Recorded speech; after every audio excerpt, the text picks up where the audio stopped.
Radio Network, broadcasting from the Lucas Oil Studios. Driven by General Tire. It's Speed Freaks, Motorsports Radio redefined with Kenny Sargent. We love to party. Crash Gladys. What are we doing for the bachelorette party? And Statman. I am serious. Here's the Freaks. Freak Nation, can you smell it? Seriously. Stat, can you smell it? Can you smell it, Stat Man? I could smell something. I don't know what. Maybe it's the deer outside my window. Oh, so you're not talking about the rubber at the Coliseum? No, I'm not talking about the rubber at the Clash. I'm not talking about the ice and snow at the International Race of Champions or whatever hell they're calling it. I'm talking about Super Bowl coming up next weekend, and then we got the motorsports season about to kick. Granted, we've got to wait another 6 months before the IndyCar season kicks off. Oh, wow. I know we don't, Crasher. Wow. Yeah. You got to go there. Yeah, I do. But, yeah, man, with the Clash going off, you got the International Race of Champions, Supercross deep into the season. You've got NHRA coming out to Phoenix this week for testing. I'm about ready for this. And Stat, man, maybe you will be if you can dig out from underneath that snow you got there in Columbus there, Holmes. I was digging out through the snow yesterday. I had to get out of the house after a couple of days by myself.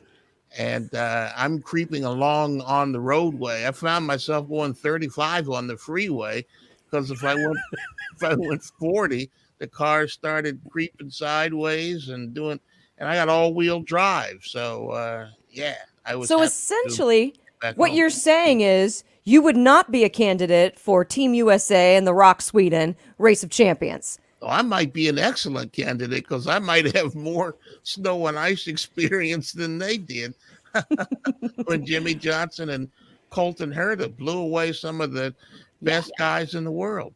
Yeah, that you got to admit. Pretty impressive for a couple of Cali boys. SoCal, not just California boys that live in the mountains, but SoCal boys. So, that was pretty cool. California guy, I spent most of my life in California. But you have Ohio roots. You have snow roots. Yeah, well, and I think this is what Jimmie Johnson has. Driving on snow is not that much different than driving on the dirt. It's just, 150 degrees colder. But, when you slam on the brakes and don't stop, that same thing happens on dirt as well as ice. So you kind of know what's going on. And let's do this. For Crash Gladys Pit News and Notes, we will recap what happened with Jimmie Johnson and Colton Herta versus our old friend Petter Solberg and his son. Is it IROC there? I heard him calling it something else. No, it's Rock Sweden. They took out the word. Statman, correct me if I'm wrong here, but a couple of years ago they took out the word international because that just became assumed. So now it's called the Race of Champions, and obviously they move it from country to country. So yeah, with it being ROC, Race of Champions, the nickname, of course, with it being in Sweden this year, is Rock Sweden. Yeah, of course, everybody that had an IROC Camaro might find it a little... yes. And, that too. Big show for you tonight, Freak Nation. We've got Joshua, as a lot of folks like to call him. Oh, really? We call him Josh Hill, Supercross star, riding the 450s. Wasn't expected to ride this year, but a Supercross rider was injured. Benny blows. They gave this guy a call, a guy who's been running many, many years on a bike, to fill in for him, and hey, it's our win because we get him in the Freak Nation coming up in about 30, 35 minutes. Josh Hill will join us here in the Freak Nation. Tyler Reddick, NASCAR Cup star, joining us here, talking about the next-gen car. He'll be here. Also, Bill McAnally. I can make the argument that he is – I can make two arguments here, that Bill McAnally is the greatest stock car owner in history, and two, Bill McAnally is the greatest stock car owner in history that no one's ever heard of. Are those two different arguments? Yeah, they're different. Slightly. Yeah, he's also got a next-gen car in his garage. Mm-hmm. We caught him at that. He had the old gen car around. Mm-hmm. So, yeah. He did. He had both in the interview, the old gen and the new gen. And speaking of Bill McAnally, we'll hear from Todd Gilliland. We've always said this. Listen, if you have that tough of a name for seasoned radio, television veterans like, me, they can't pronounce it, change it. What? They're not going to change their name. Change it to Gil. Todd Gill. Hey, Gil. Come on. Now he sounds like a fish. Yes. Come on. Gilliland, be proud of your last name. Be proud no matter how complicated it is. I just can't. That's on you. That's not on Todd or David. God. All right, Freak Nation. Be sure you follow us on Twitter. Hopefully you're watching us on YouTube, Facebook Live, and Twitch. Going to resume with some affiliates and to get into some interesting pit news and notes from Crash, Stat, and yours truly. Interesting. Like that? Okay. Coming up. Speed Freaks, we promise to suck less. Speed Freaks, Motorsports Radio, redefined. The Freaks. Bringing in another round of affiliates here in the Freak Nation. Thank you guys for hanging out at Speed Freaks on a Sunday night. Crash Gladys pit news and notes coming up in moments. With thanks to our friends at General Tire. They make this thing possible. A lot of snow going off in the Northeast. All right. East of the Mississippi. You sons. Texas got kind of hammered as well. All right. Your Texas, state of Texas. Okay, east of Arizona. How about that? Fake news, no climate change, fake Right? news. Get yourself some damn General Tires to roll in that snow, will you? Statman did it earlier. Yeah. You do it too. Go to GeneralTire.com. That's GeneralTire.com, the official tire, the Freak Nation. An interesting version of Crash Gladys Pit News and Notes. We're going to focus on one race. Yeah, you've got the Clash going off, but the world was watching some Norwegians and some Americans. Crasher? It's just incredible, though, that two California boys, talking about Colton Herta and Jimmie Johnson, were able to become finalists in the Race of Champions. The Race of Champions goes off every year. I think, Statman, correct me if I'm wrong here, too. Is this the first time it's been in February? Typically, this is a November, December end-of-season race. But this year, I don't know if it was COVID or what pushed it over to the beginning of the next year. I love this placement. Maybe the snow was better because of climate change. And but this is the first one that is the snow and ice Race of Champions. And generally, you're right. It's at the end of the year when they get everybody around. And it started off in the Canary Islands, and now it bumps around to a lot of places around the world. But this is the first time in Sweden. Which, just makes that more impressive that Team USA, with a lack of, arguably, I mean, Ken Block could do it probably, a lack of snow and ice driving, crushes it, and for the Nations Cup, made it to the final round. Petter and his son Oliver Solberg beat them for the Nations Cup, making history, by the way, becoming the first father-son duo, the first family to do so, which was also awesome. But Team USA coming in second, not too shabby. And I'm told that we will have Petter Solberg sometime next week here in the Freak Nation that we will share with you on all of our snappy video channels and on the national radio show. Statman, Crash Gladys, Kenny Sargent, congratulations to the Solbergs and really those freaking Yankees kicking some ass. Those California boys. Yeah. California Yankees, man. Good job. Jimmie Johnson, Colton Herta represent. Yeah. Coming up, Freak Nation, a big first. All right, it's 120 minutes of freaks coming up. Speed Freaks, Motorsports Radio, redefined.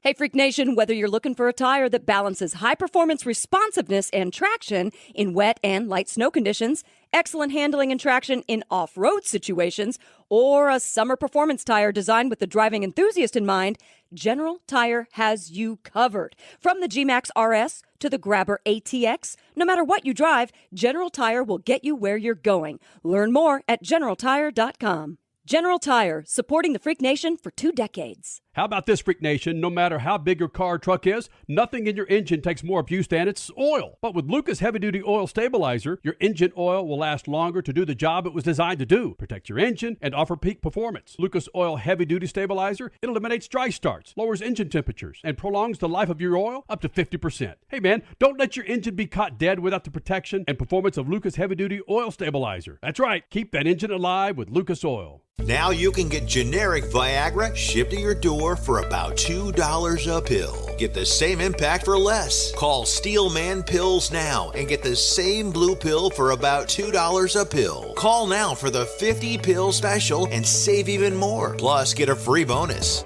800-993-1327. 800-993-1327. That's 800-993-1327. time is more valuable today. There's less time to keep our vehicles looking their best. That's where Lucas Oil Slick Mist Speed Wax steps up. It's great for paint, chrome, glass, and vinyl. Lucas Oil Slick Mist simply mists on and then wipes off, leaving a new car shine every time. It's quick and easy and works on wet or dry surfaces. For a complete detail, there's also Slick Mist Interior or Slick Mist Tire and Trim Shine. Lucas Oil, it works. Hey, Freak Nation, did you hear? With the addition of MAV TV Plus to the MAV TV Motorsports Network, they've got their full live event broadcast, a total of 226 live race broadcasts featuring the ARCA Menard Series, the Lucas Oil Late Model Dirt Series, Pro Pulling League, American Sprint Car Series, Pro Motocross, and the Lucas Oil Chili Bowl Nationals. MAV TV, the only television network dedicated to motorsports. Go to mavtv.com to get your motorsports fix 24/7, 365. If you're a diabetic, we have great news. You can end the painful finger sticks with a new CGM. Plus, they may be covered by Medicare, Medicaid, or private insurance. If you test and inject daily, you may qualify. Call US Med now to learn more. 800-756-8720. 800-756-8720. 800-756-8720. That's 800-756-8720. You're listening to Speed Freaks Motorsports Radio Redefined.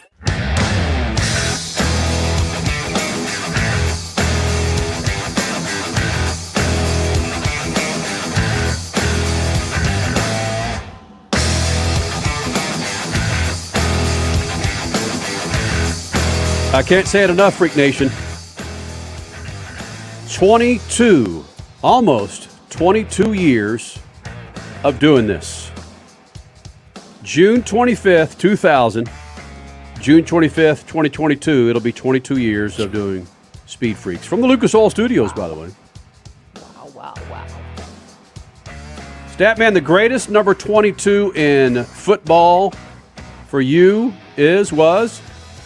The greatest 20, I can't go past 32, Jim Brown. That's I get stuck there. And the only other number I remember is, I don't know what the other number is. 32 is the magic secret sauce. 0, the number of Super Bowls Cleveland's won? Oh, yeah, you are rude. No, the number, the 0 is the number that we've been to. Right. Oh, Browns fans. Oops. Well, yeah, I mean, the Cleveland Browns, they won them an NFL championship back in the day, but they just haven't won a Super Bowl. Yeah, they haven't won a Super Bowl. They won. We were in '64 was the last time, and I was up on the highest of clouds then. LucasOil.com, a great website. If you own anything mechanical, if you own anything that goes in the water, including a fishing pole, by the way, everything from rods to reels to Mustangs to power boats to motorcycles, Lucas Oil has the product to keep your rides and your reels and your rods rolling. Wow, I just made that up. That's pretty good. That was well done, Right. sir. Go to LucasOil.com. Remember that day?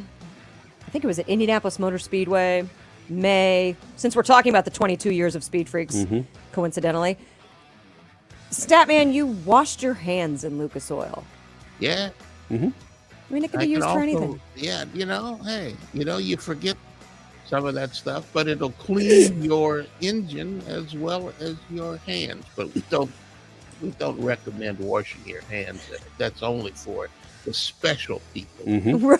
Right. There you go. I don't know. I recommend washing your hands in stabilizer. Why not? Perhaps. Yeah. In fact, I pulled in from a restaurant one day, and the birds attacked me so bad the stuff was dripping off the fender. And I grabbed the bottle off the shelf and cleaned it up. No problem. Bang. Nice.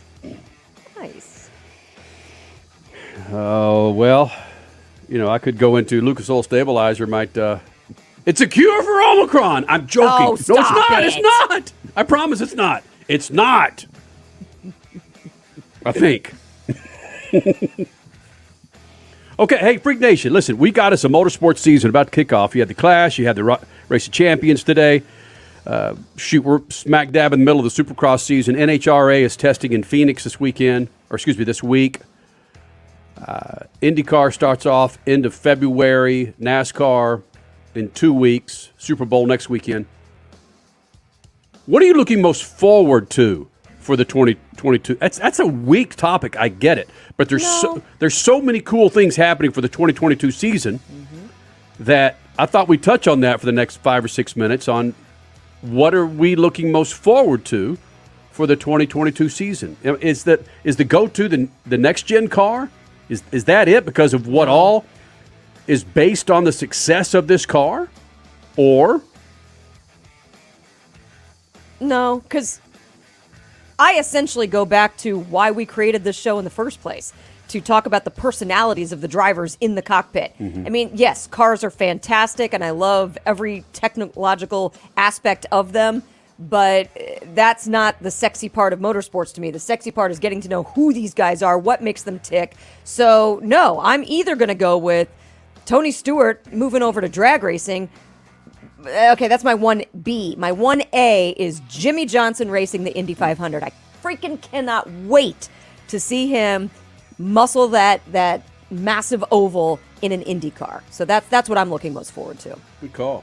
Not surprising, but good call. Not surprising. No, anything Indy 500 related. If I weigh that in my any of my opinions, it's not surprising. No. Statman, what about you, bud? Well, Crash went chalk, so I'm going to go chalk as Damn it. well. I'm looking forward to the Formula One season and see if Lewis can come back and get the 8th championship. But I'm also looking for, and this is kind of a next-gen car as well, the hybrid cars they're using in the World Rally Championship. I do look forward to that and the success of those, and maybe that could expand into other forms of racing. Ooh. Pardon my ignorance, but did they run any of those hybrids last year, or is this going to be a new class? Well, this is the first year that they're using the hybrids in the top class of the World Rally Championship. These are the fast dudes, and these are the fast cars. Yeah. The importance of the next gen car, I realize that, and some insight that I got many months ago on the build of these cars. It sounds like it's come a long way because the cat I was talking to played a significant role in the development of this car and just threw his hands in the air saying, Kenny, we got pieces that we don't know how to fit them together, but it certainly sounds like they're getting there. But I'm not going to go chalk like Stat and Crash. Fine. Show us what you got. Okay, I am. Formula One. Are you kidding me? I mean, Statman would have lost his ass if he would have, or we actually would have won if he would have bet on me getting so fired up about Formula One at the tail end of last season and now for this season. The race director is booted. The championship was a sham. Okay. Are you kidding me? Next to soccer, Formula One is the most popular sport on the planet. You get outside of our dumb cocoon here in America and realize the world's going to be watching this, and they're going to be watching this race in Austin, in Miami, in Indianapolis, and wherever else is good, Las Vegas, wherever the hell it's coming. Not Indianapolis. I know it. I'm just saying that. I just think Formula One, it's got me hooked, and I'm a big ass critic. Now, after you started drinking wine, I've realized you're capable of anything. So I'm not surprised at anything the Sarge comes up with. However, will this be the year that you finally cave and watch Drive to Survive? You have held out on that, Kenny. Will you finally watch I haven't held out. I have what did we call that in the editing, stat man, where we spot check it, or this is what in radio we used to call it needle dropping, where someone would come in with a new album. Yep. And they'd say, track 2 or whatever, and then program directors, music directors would you put the album on and you go, and you hear 10 minutes of the song or the next 10 seconds of the song, called needle dropping. And there's a word that we use in the new millennium that I can't think of, but I did a lot of that with Drive to Survive. But who needed that? I'm that guy that needs to watch the football game live. I can't DVR that crap. I got to watch it live. I know what happened, but I get what Drive to Survive did. It really sucked a lot of people in that couldn't spell Formula One if you spotted them the F, frankly. So, oh my God. So again, you're going back to dumb Americans because the rest of the world had already gotten it. I raise my hand. I'll stand in line. Listen, like I said, Statman's got more talent in his pinky than I'll ever have. Freak Nation, Tyler Reddick, we caught up with him in Phoenix testing the next-gen car, the importance of that car, what it means to him as he's running for Richard Childress this year. A Lucas Oil team, by the way. Lucas Oil team. Also coming up, Josh Hill, Supercross pilot. He'll be joining us here in the Freak Nation. Hold on. Lucas Oil rider, by the way. Just saying. Got a theme there, Freak Nation? Well, Forrest Lucas is being inducted into the Hall of Fame this weekend, so yeah. Into the Sports Hall of Fame in Missouri. Missouri Sports Hall of Fame. Mm-hmm. Coming up in a moment, your stat man, Scat. And again, all the essentials, Speed Freaks on Insta, Twitter, Facebook, the website, speedfreaks.tv. And hopefully you've realized that this damn thing is on YouTube now, and Twitch and Facebook Live. More Freaks coming up.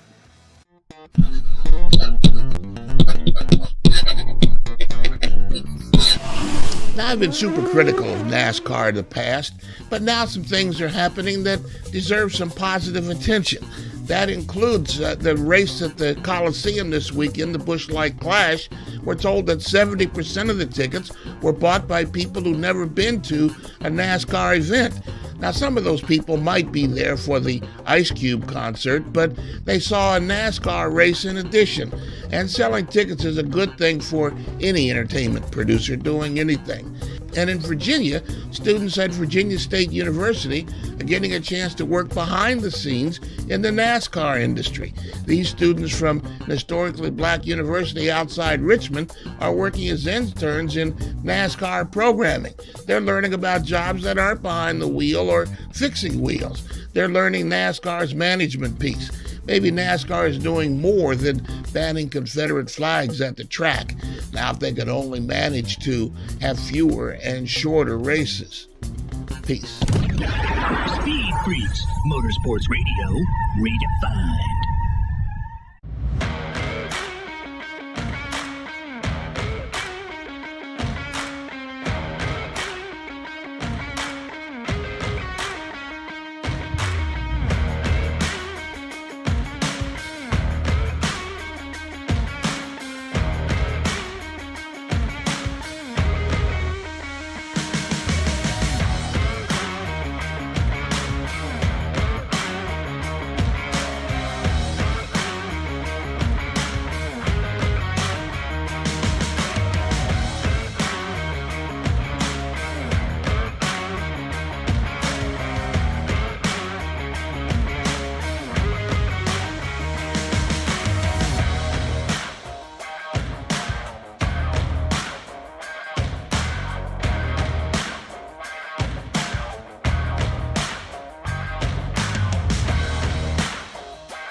You're listening to Speed Freaks, Motorsports Radio Redefined.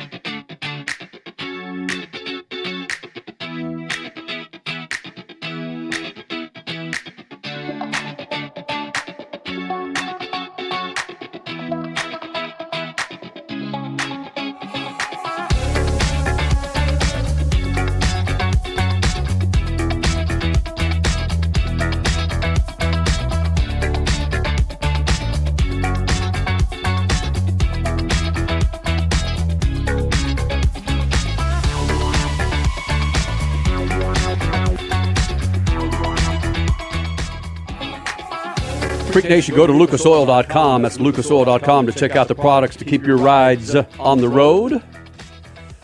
Trouble starting that car when it's 15 below? Lucas Oil has a product for you.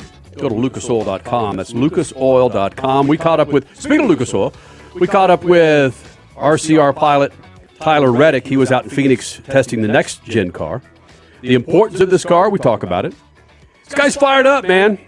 He's also fired up that Kyle Larson's doing so damn well, a guy that he grew up through the ranks with on a lot of dirt tracks on the West Coast. How much will we see Tyler Reddick run on the dirt? Well, we're going to find out. It's Tyler Reddick here in the Freak Nation. You seem like you feel pretty privileged to be able to come out here and test this car and how important this is for you to develop this car and to feel this car, what it means to you as a driver. For this 2022 season. This is pretty badass, isn't it? It is. I mean, championship's going to be decided here. So this is the most important test of our offseason. And it's the last test before the year starts. So we've been able to gather a lot through the initial test, if you will, begin to understand the car. So to have this last final test right before, a little over a week's time we'll be at the Clash is really important to get as many laps as we could, learn as much as we can. Because it's going to kind of set the groundworks for where I guess we base a lot of our knowledge for a lot of the short tracks this year. You've got a day of testing in this thing.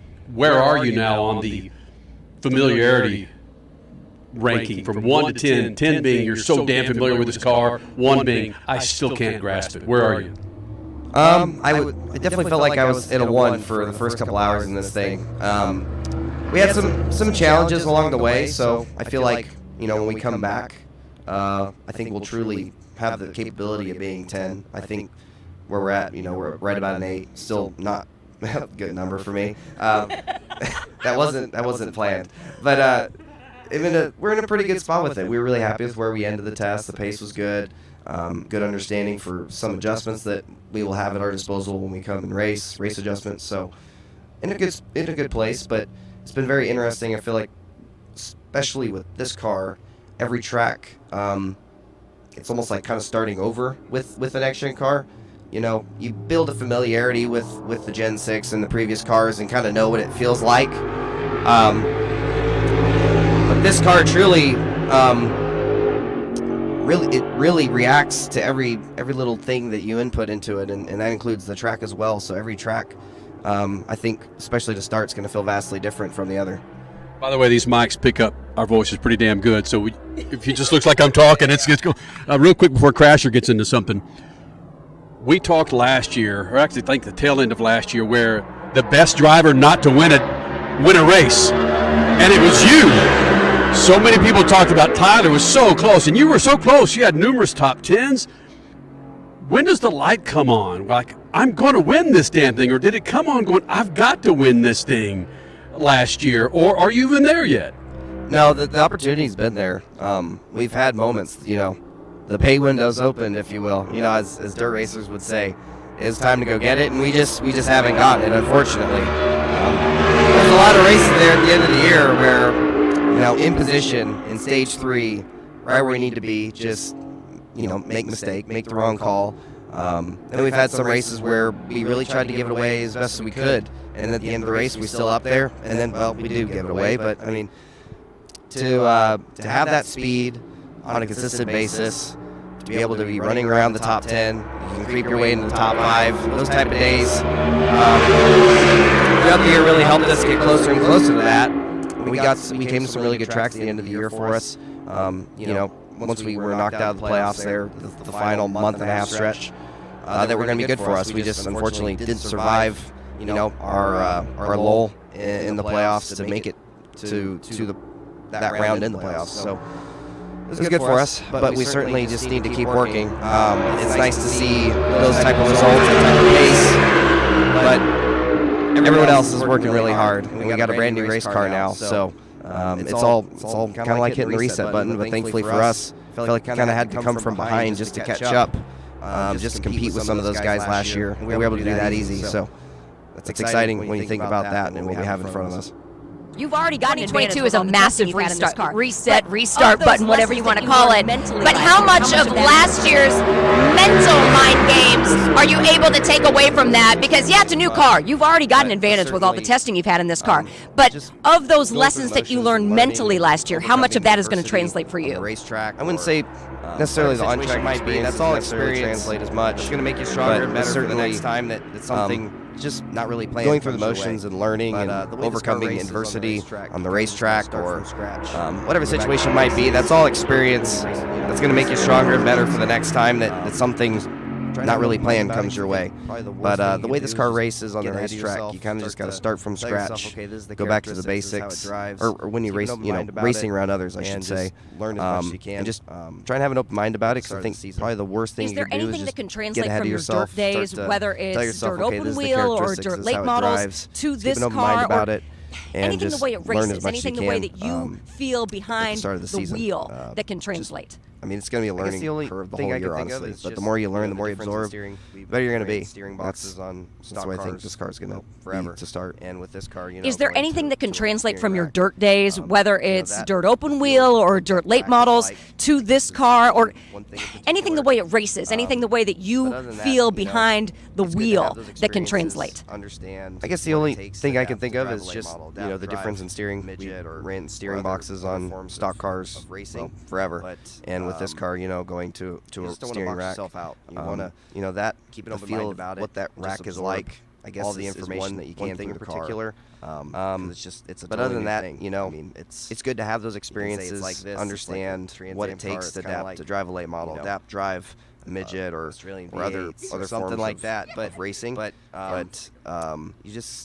you just don't want to box yourself out. You want to keep an open mind about it, but just absorb all the information that you can through the car. Completely brand new thing. It's a totally new thing. I mean, it's from the car. You can say it's like this. It's like a Trans Am car. It's kind of like a couple weeks ago. It was actually Australian V8 or something like that. But I was in Maine Sunday. I live here Monday. You just. That was a lot of fun. Like I said, different kind of cold. If that can help some, good for them. But for me, pretty wild, pretty fun. Gonna approach it like this is completely brand new thing, like cold, and just gonna learn as much as I can from the car in a minute. How much did you learn with ice fishing? Crazy to see a couple weeks ago. Pretty courageous, people out there. Sunday. That was only a couple days ago. Yeah, I was in Maine Sunday. I flew here Monday. I mean, you had 2 feet ice. That was a lot of fun. It's different kind of cold, but a lot of fun to go ice fishing. Pretty wild, pretty fun. Frigid. I really liked it up there. But, I don't like the cold if there's no snow involved, and thankfully Maine had a lot of snow. Well, that reminds me, though.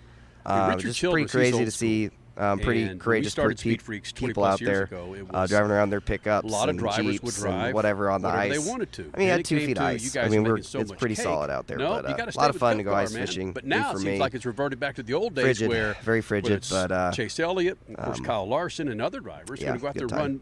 Well, that reminds me, though.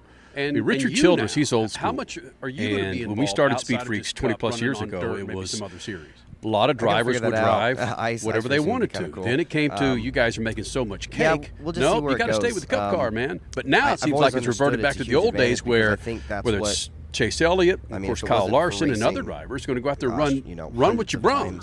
And you now, how much are you going to be involved outside of just Cup running on dirt? What do you want to do, Tyler? Come on, man. Richard's not watching this damn thing. What do you want to do, bro? Richard's good with it. Yeah, we'll just see where it goes. He's never. I've always understood it's a huge advantage because I think that's what. Hey, you can't do this. Can't do that. I mean, if it wasn't for racing, he's been all for it because he understands. He's a racer. Hundreds of times a year, throwing yourself in something completely new. I wouldn't have learned or developed the way I did. So I knew it was really. What do you want to do, Tyler? Come on, man. Richard's not watching this damn thing. What do you want to do, bro? Richard's good with it. We've talked about it a lot, actually. He's never. Ever since I've stepped foot at RCR, said, "Hey, you can't do this, can't do that." he's been all for it because he understands. He's a racer. He knows that the experience gained, throwing yourself in something completely new, he's going to be beneficial. But I mean, I wouldn't say I have anything like really locked down yet. Make us look bad. I want to be ready when I might run a super late model on asphalt for the first time. I'm not just there to have fun. I want to make the damn main. I want to run good. It's been, so almost. I realize that what goes into that is preparation. Why do we run? Aren't you running the Chili Bowl? Running better on the cup side. Well, it's time, preparation. I may not be that smart, but I at least know that you can't just sit out of a midget for 8 years and think you're going to go knock the rust off on practice day of the Chili Bowl and then run worth crap. So I want to be ready when I go. I want to be all in when I go. I grew up racing against Kyle. He's doing a great job. See, guys, there's a theme in this show: snow and ice. I mean, Tyler Reddick ice fishing? Are you kidding me? Anything is possible these days. And coming up, another thing with anything is possible. Josh Hill, who knew he'd be racing Supercross this year? He didn't even know until Christmas. That was just a couple weeks ago. Josh Hill, Supercross rider with Team Tedder, coming up next. Speed Freaks, Motorsports Radio, redefined. Hey, Freak Nation, whether you're looking for a tire that balances high performance responsiveness and traction in wet and light snow conditions, excellent handling and traction in off-road situations, or a summer performance tire designed with the driving enthusiast in mind, General Tire has you covered. From the G-Max RS to the Grabber ATX, no matter what you drive, General Tire will get you where you're going. Learn more at GeneralTire.com. General Tire, supporting the Freak Nation for 2 decades. How about this, Freak Nation? No matter how big your car or truck is, nothing in your engine takes more abuse than its oil. But with Lucas Heavy Duty Oil Stabilizer, your engine oil will last longer to do the job it was designed to do. Protects your engine and offer peak performance. Lucas Oil Heavy Duty Stabilizer, it eliminates dry starts, lowers engine temperatures, and prolongs the life of your oil up to 50%. Hey man, don't let your engine be caught dead without the protection and performance of Lucas Heavy Duty Oil Stabilizer. That's right, keep that engine alive with Lucas Oil.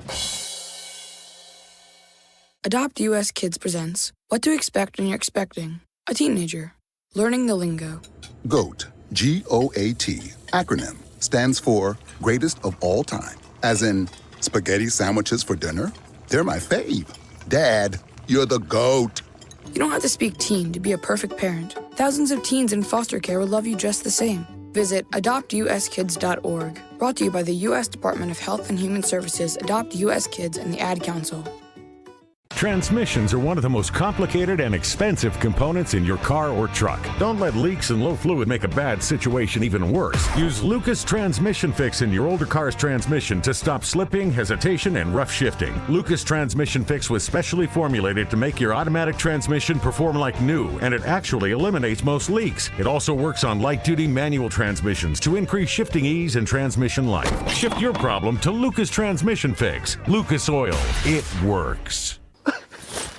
Your soap is ugh, and your body wash is a synthetic detergent. But you're not a dish. You're a man. Switch to Dr. Squatch Natural Soap for Men. For men who build things. Open pickle jars on the first try. Slay dragons. And let their daughters braid their hair. Men who like to feel good and smell titillating. Dr. Squatch takes you places you never thought you'd go. Naked. What up? It's Kenny Sargent, and have you checked out SpeedFreaks' website lately? It's speedfreaks.tv, and it's where you go to download all of our radio shows and our featured podcasts. Plus, it's where you can register for a new set of rubbers from General Tire. Go to speedfreaks.tv, hit the General Tire giveaway banner, fill in all the needed information, and bam! You might get a call from the freaks about rolling on a brand new set of General Tires. Leave the road and take the trails on a new set of General Tires. And our website at speedfreaks.tv. You're listening to Speed Freaks, Motorsports Radio, redefined.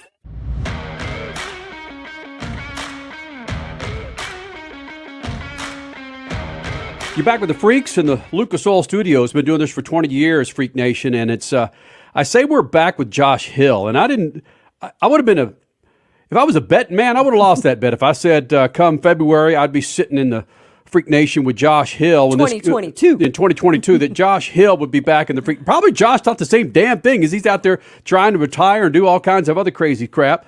Supercross rider Josh Hill joining us here in the Freak Nation, and I was surprised to see that you're back on a bike come Anaheim. And it's sad that you're on there because of what happened to the injured rider, but damn it, welcome back temporarily. Is that how we say it? Yeah, we're here in Peoria. I think it's Peoria, Arizona. Just say Phoenix. Just say Phoenix, Josh. Yep, Phoenix, basically. Just 20 minutes outside Phoenix, not too far. Right here at where the Cardinals play. I think it's State Farm Stadium. It's one of the biggest floors that we have, if not the biggest floor space that we have all year. Oh, really? Wait a minute. Get into that, because this is a return to the Phoenix audience because of COVID.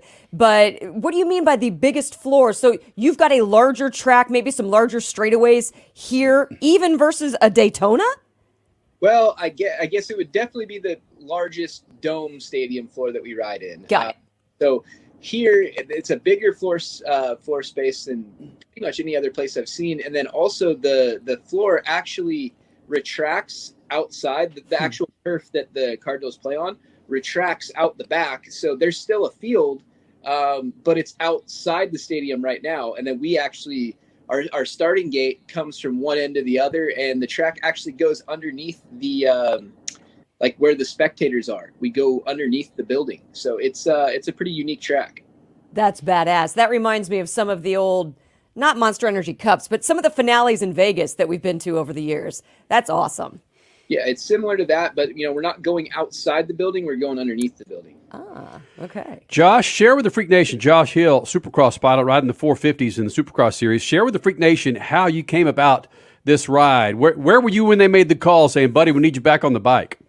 I just had finished up. I do a lot of free ride stuff nowadays, and I mess around with kind of testing new electric dirt bikes. I've been really having a blast doing that stuff. But I mainly just free ride now for a few of my sponsors, Monster Energy and Fox and Mountain Motorsports.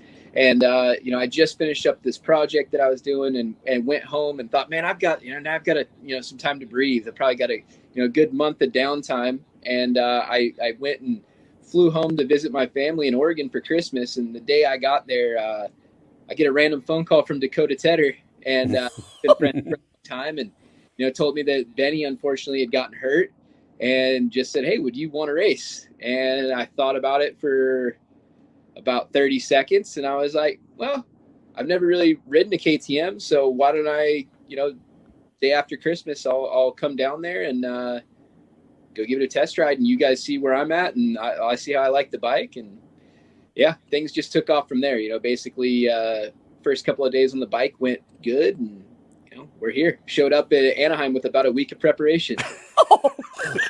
With one of the most competitive fields that we've seen.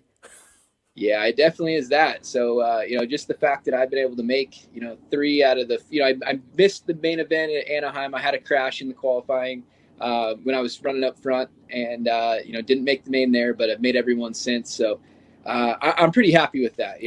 Like you guys just talked about, it's probably it's arguably the deepest field ever. We've had 4 rounds and 4 different winners, and the competitiveness goes all the way back to, 30th place in qualifying. To what do you attribute that? Because I've been following Supercross since about 1999. Kenny's been following it since he was in his mom's womb. Hey. Just seriously, you used to ride yourself. But to what do you attribute that? Because it used to be just the Ricky Johnsons or, just the Jeremy McGraths. I know that Ricky Carmichael brought on such a new strength regimen and all overall fitness, but what has kept it? What has maintained it? And how is it going on today? Well, I think that the sport's changed a lot. Back when I came in, my rookie year was 2006 was my first ever pro national. And, I came in straight out of amateurs and got second place at my, third ever moto. And, when I was young, we moved way out of town and got 120 acres out in the middle of nowhere of Oregon. And, kind of built our own training facility. And I think that's what gave me a little bit of, the edge on my competition back then. But now there's these training facilities just sprouting up all over the country. You got these places like, Club MX, which is in South Carolina. And then you've got your MTF down in Georgia. And these training facilities are coming up everywhere. And they really train to become pro racers, even at a young amateur level. Matt Walker has another good training facility in Georgia, and every time these guys hit the track, they have coaching. They do motos. They do they just really every single day is like a race day, and these kids live at these training facilities. And I think that that's really kind of what's elevated everybody to a more of an even playing field. Everybody's training like Ricky Carmichael now. Hmm. You know, you mix that in with now we're riding 450s that are extremely powerful, and even the 250s are extremely powerful, but they're all fuel injected and they run so clean nowadays. I think the fuel injection has kind of helped bridge the gap a little bit between, a factory ride and a privateer. Because, back in the day, you used to have to run your settings from the year before and really have, your jetting down to a science. And with the fuel injection, I think it's made it a little bit more of an even playing field and made the bikes easier to ride. Josh Hill, Supercross pilot, joining us here in the Freak Nation. And hear me out. So you're not scheduled to run the 2022 season. You're free riding. You're still in a little bit of shape. But to me, this is like a boxer who just goes to the gym and works out, and then all of a sudden, hold on, man. We've got a heavyweight fight for you in front of 15, 20,000 people. You got to go out there and try to beat the champ. In 1 week. Yeah. Aren't you just basically getting in shape as you're racing? I mean, as you're racing for money in the Supercross series? Because you were nowhere near in shape come December. Yeah, I mean, the first day I got on the bike, I was having a hard time stringing together more than 4 or 5 laps at a time at a decent pace. And then you just get thrown to the wolves and you got to go race for 20 minutes plus a lap, which, sometimes equals out to about 26 laps.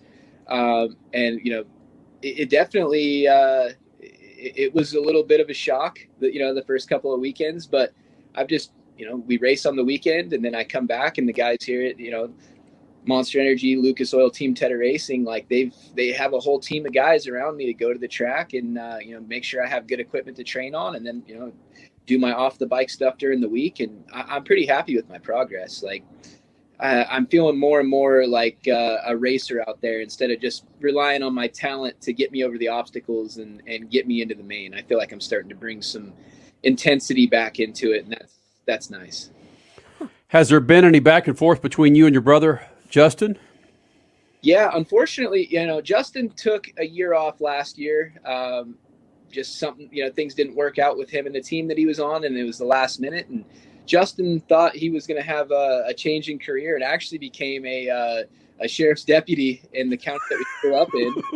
And, he did that for a few months. And, I think he just missed racing and maybe felt like he left a little something on the table. And, he got back signed with the PRMX Kawasaki team and had a good 3-month training camp. And for about 2 days there at Christmas dinner, we were already, talking about who was going to win between the two of us. 2 days later, he had a big crash out at the practice track, actually had a sprocket kind of disintegrate on a jump face and ended up injuring his shoulder. So yeah, for about 2 days there, it looked like me and Justin were finally going to get to race each other in Monster Energy Supercross, because we've actually never even competed against each other. We raced each other one time at Monster Energy Cup, and he whooped me pretty good. He dang near won, and I think I got like 13th. So it's looking like we have some battles. And unfortunately, about 3 days after Christmas, he went back to the training facility in South Carolina and had a sprocket disintegrate on a jump face, and he hurt his shoulder pretty good. He's still on the mend right now, and I don't know exactly when he's coming back, but he wants to come back racing, so that's exciting. Well, let's go back to this whole sheriff thing, brother. I know, right? I mean, I come from a different generation where motorcycle riders and cops, it was oil and vinegar. How in the hell does a Supercross rider carry a badge, a gun, and try and be a badass when there were the 60s and 70s when all the cops wanted to do was get the freaking bikers off the street? How does that happen? He's not much of a biker on the street. I think he has a Harley and he cruises it around a little bit, but Justin's he's not much of an outlaw. He's a really good kid. And, he just had some friends. He's got quite a few friends that are in the sheriff's department in various counties and states. And he thought it was going to be a new career path for him. And, I think he enjoyed it, but I think he just realized he left a little bit on the table in Supercross racing. When you're that good at something, it's hard to walk away. Would you be the first one that he would pull over, or would it maybe be your parents? I don't know. That's why I asked him. I'm like, you're gonna be ruining some people's day, man. How does that feel? What would your alter ego be, Josh Hill? I mean, I know you've got Hill Ride It, you've got a lot of production things that you do, but what would be your alter ego, your other maybe everyday job? I quit racing for 3 years, and actually I worked in sports marketing for Monster Energy. So I was actually the team manager of all things moto for Monster Energy for 3 years. And, that was I couldn't say it was too much of a shock because, I'd known I'd spent a lot of time around the Monster people, and it was an awesome time, and I learned so much, but, it was a little bit of wearing a different hat. It was fun, and I just I miss competing at this level too. There's just no substitute for it. It's so hard when you dedicate your life to something like this, to walk away knowing that you could still compete at a high level. Well, having said that, I mean, eventually the competition does go away. Would you and your brother ever want to team up and start your own team? I don't know. That's a lot of work. Running a team's Yes. a lot of work. I think, I've been having a lot of fun promoting some events, doing a lot of riding schools, working with younger kids. But promoting events and doing the production stuff has been kind of my passion the last couple of years. We started doing this big event out at my parents' property in Oregon called the Big Hill Jam, and they have a national hill climb race. It's actually a stop of the Moto Climb Super Series, and then we have pretty much 75% of the best freestyle and freerider guys in the world, and then put up a big purse for a pit bike race. I think we had $20,000 in purse money for everybody just to come out and have fun and have this big jam out at my parents' property. It was basically my parents let me have a big party and invite all my friends. We had some bands out there. It was a really good time. So I hope they just continue doing that and maybe get involved in the promoting side. Josh Hill, 450 Supercross pilot, joining us here in the Lucas Oil Studios. And the Stark Varg electric bike you're riding and promoting, we've talked to a lot of drag racers before, and electric cars are coming. They're here. They're taking. It's just where it's headed, and they shake their heads. And there's no freaking way that Top Fuel and Funny Car. It's about the smell, the noise, the rubber. Do you see Supercross going electric in our lifetime? That's a tough question. Do I think that in our lifetime there's going to be an electric bike that proves a 4-stroke or a 2-stroke or a combustion engine of any kind? Yeah. We're not far away from that. With that Stark Varg, we're really it's a bike that I think could be competitive against the 450s on a Supercross track. Is that the way it's going to go? I don't know. There's two ways to look at it. With an electric bike, there's even a way it's a possibility to have a complete spec racing class with the electric bikes. You could come in and you could get your mapping from the promoter, and you guys could go out and everybody race on equal equipment to the T. And I think that could be really good for racing in general, keeping the cost down and making it, the sport open up to, guys that are really good riders, but maybe just didn't have the opportunities to get on a top tier team. There's things about that are exciting, but like you said, that rev up on the starting line with 22 450s is, it's going to be hard to lose that. And, I don't know if I want to see, I'm torn. I'm really torn because I think that electric motorcycles are going to be massive for the motorcycle industry in a whole, as far as getting new riders involved in motorcycle riding, because really you don't have to know anything about motorcycles to own one and operate them because of how reliable they are. You ride it and you plug it in and you check the chain and the spokes and you go back out, and there's you don't have to worry about anything. So like I said, it's a double-edged sword, because it may, if it takes off too quickly, it may hurt some of these companies that have dedicated their whole lives to tuning internal combustion engines to make them good. I really hope that doesn't happen, and I don't see that happening anytime soon. But if you have a little backyard track and you've got a nosy neighbor that hates dirt bikes, these things are just as fun to ride. Hey, buddy, thanks for doing this, man. Good luck for the rest of the season that you're on that damn bike, all right? Thank you very much. I appreciate it. Perfect. Josh Hill joining us here in the Freak Nation. Big second hour coming up with the Freaks.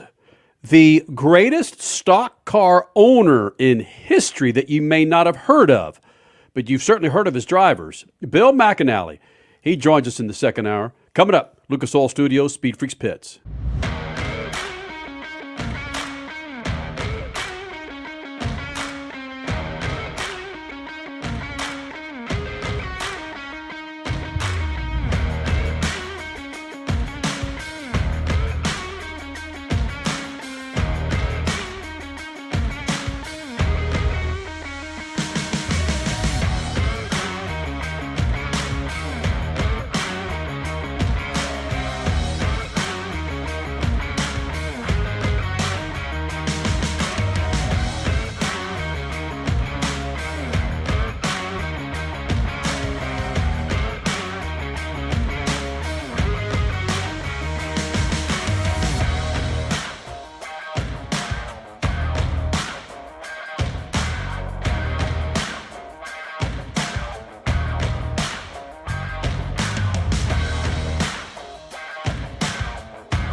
Radio Network, broadcasting from the Lucas Oil Studios. Driven by General Tire. It's Speed Freaks, motorsports radio redefined with Kenny Sargent. We love to party. Crash Gladys. What are we doing for the bachelorette party? And Statman. I am serious. Here's the Freaks.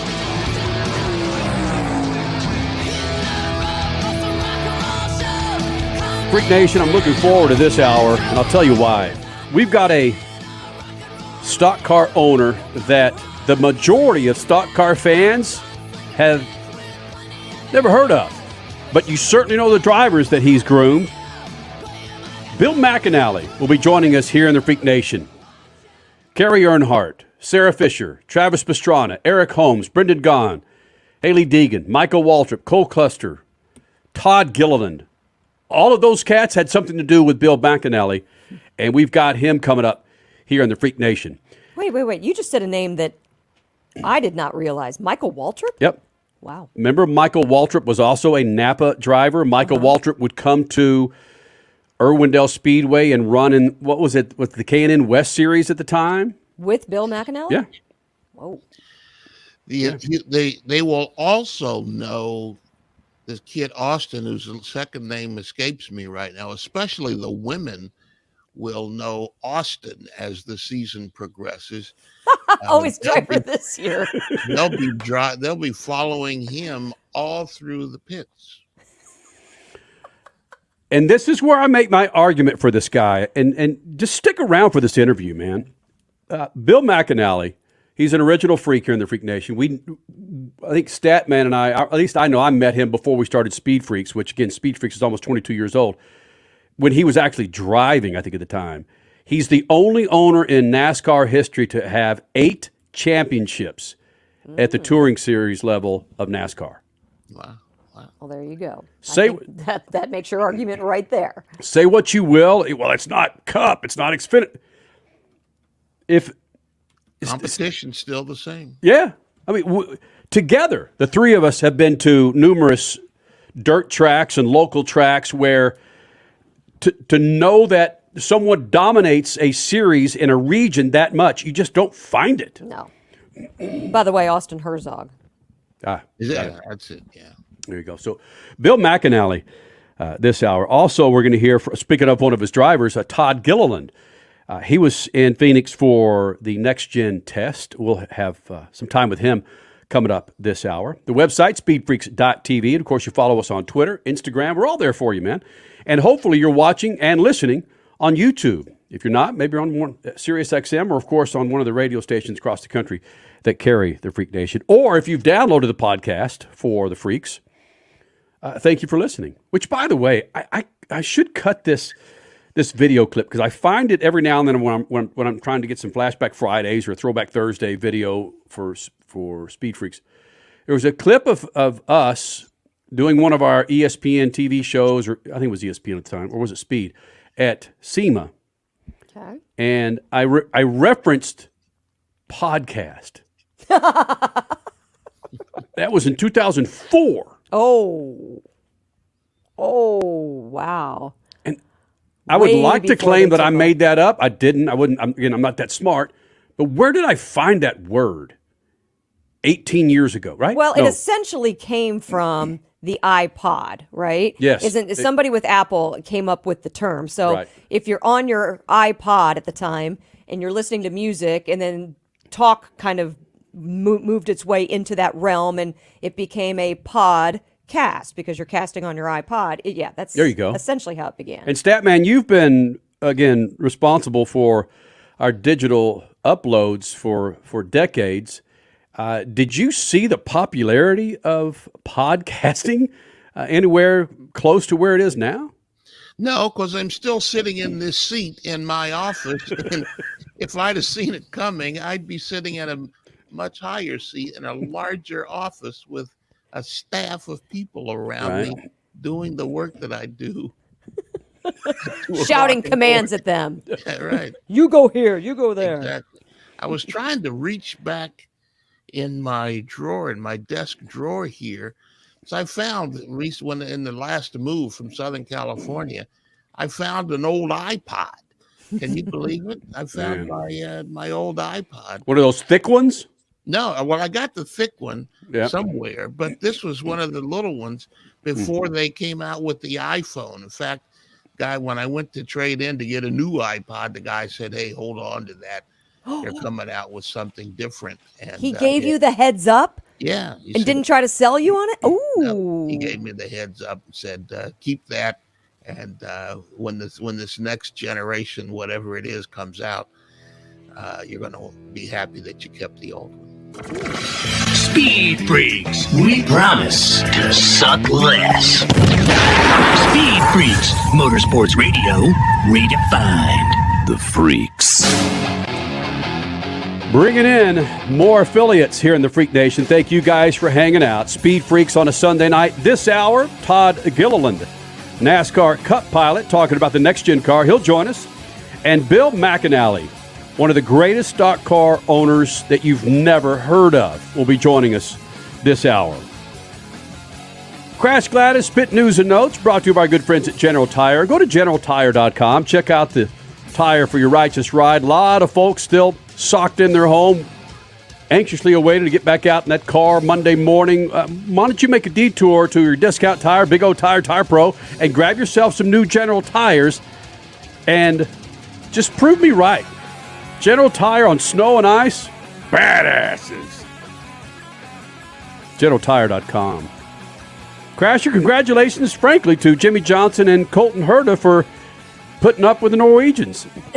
Putting up with the world, man, and driving on snow and ice and crushing it and taking home a podium finish for Team USA that I don't think anybody really expected, especially when the Norwegians took down Sweden. Yeah, the Nations Cup was just awesome. I mean, we've got a lot of things to be proud of as the season has kicked off. Statman, you nailed it last hour when you said the frigid temperatures at the Rolex 24 Hours of Daytona last week are what got Jimmie Johnson and Colton Herta ready for racing on the snow and ice in Sweden at Rock Sweden Race of Champions. But yeah, this is exciting because 24 Hours of Daytona typically kicks things off. For those of us in the Speed Freak Nation, we always get the year kicked off with Supercross in Anaheim. So yeah, everything's kind of back to normal from all the COVID craziness over the last 2 years and schedules being completely out of whack. It's just great to have the excitement, the enthusiasm, the energy of normalcy in motorsports back again. And that's what we got with this weekend as well. I mean, NASCAR at the Coliseum, come on, in front of a Super Bowl worldwide media scale.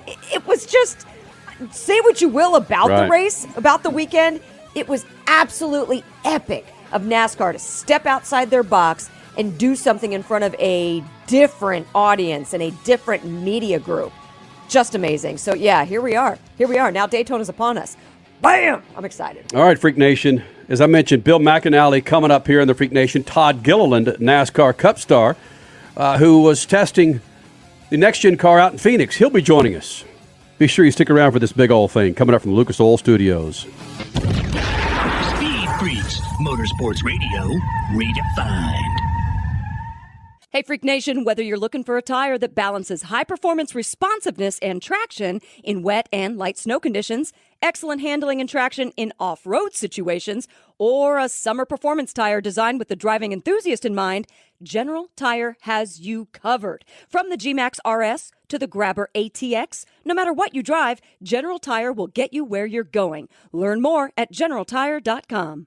General Tire, supporting the Freak Nation for 2 decades. How about this, Freak Nation? No matter how big your car or truck is, nothing in your engine takes more abuse than its oil. But with Lucas Heavy Duty Oil Stabilizer, your engine oil will last longer to do the job it was designed to do. Protect your engine and offer peak performance. Lucas Oil Heavy Duty Stabilizer, it eliminates dry starts, lowers engine temperatures, and prolongs the life of your oil up to 50%. Hey man, don't let your engine be caught dead without the protection and performance of Lucas Heavy Duty Oil Stabilizer. That's right, keep that engine alive with Lucas Oil. Now you can get generic Viagra shipped to your door for about $2 a pill. Get the same impact for less. Call Steelman Pills now and get the same blue pill for about $2 a pill. Call now for the 50 pill special and save even more. Plus, get a free bonus. 800-993-1327.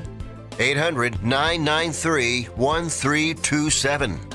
That's 800-993-1327. Time is more valuable today. There's less time to keep our vehicles looking their best. That's where Lucas Oil Slick Mist Speed Wax steps up. It's great for paint, chrome, glass, and vinyl. Lucas Oil Slick Mist simply mists on and then wipes off, leaving a new car shine every time. It's quick and easy and works on wet or dry surfaces. For a complete detail, there's also Slick Mist Interior or Slick Mist Tire and Trim Shine. Lucas Oil, it works.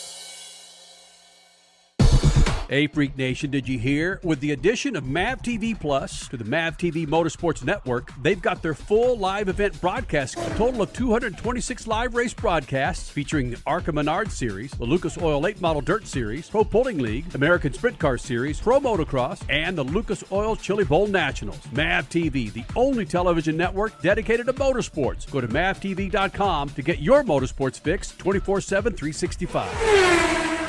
If you're a diabetic, we have great news. You can end the painful finger sticks with a new CGM. Plus, they may be covered by Medicare, Medicaid, or private insurance. If you test and inject daily, you may qualify. Call US Med now to learn more. 800-756-8720. 800-756-8720. 800-756-8720. That's 800-756-8720. You're listening to Speed Freaks Motorsports Radio Redefined.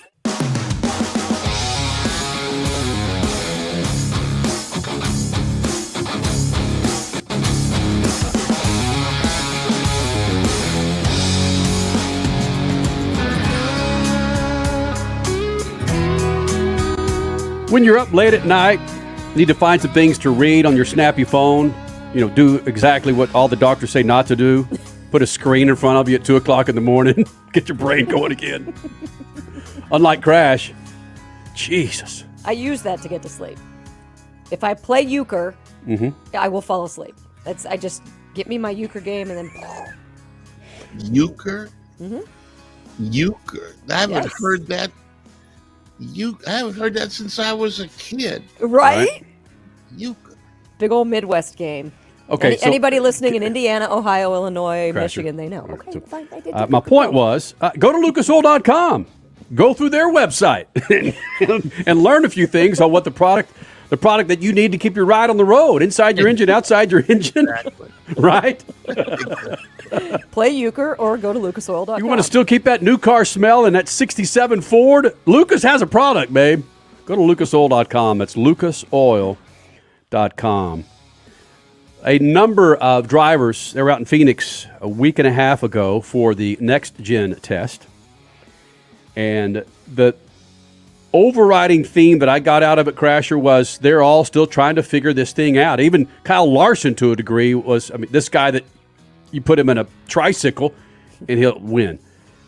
That they're still trying to figure this thing out. You have the clash.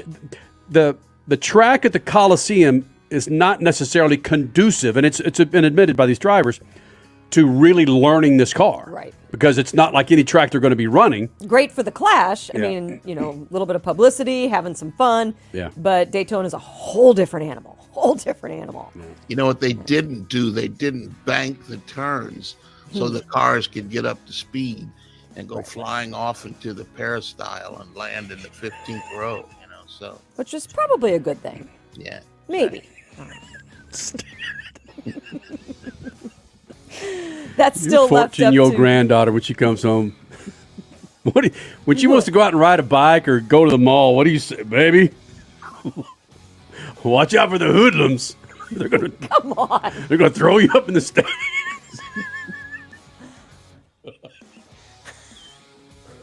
Okay, Mr. Get Off My Lawn guy, it's coming. Oh my gosh! Right. Speaking of a young man, Todd Gilliland, the son of David Gilliland. He's teammates with Michael McDowell this year in the Cup Series. They just re-signed Loves, I believe, this week for the 10th or 12th year in a row. It's good news. No, it's great news. If you do any traveling on the road, you know exactly what Loves is. What? If you do any traveling on the road, you know what love is. Yeah, let's let that just dangle there. Not go any further into that. That was oh my goodness! Speaking of rabbit holes. Yeah. Sorry, not sorry. Yeah. Freak Nation, it's Todd. Just go.